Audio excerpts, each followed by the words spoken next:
কিন্তু অতি আচৰিতভাৱে যে এই ঘটনাৰ লগত জড়িত থকা আন এগৰাকী ব্যক্তি অনুস্ময় কলিতা হয় কোন? তেওঁ ৰঙিয়া নগৰ মণ্ডল যুৱ মৰ্চাৰ এগৰাকী সভাপতি।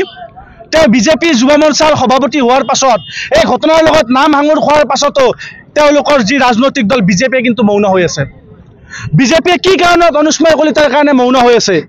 এই গোটেই হত্যাকাণ্ডটো ঘটি যোৱাৰ পাছত আজি মৃতদেহ উদ্ধাৰ হোৱাৰ পাছত আমি দেখিবলৈ পাইছোঁ যে এই ঘটনাটো অন্য এক পৰ্যায়লৈকে লৈ যাব চেষ্টা কৰিছে।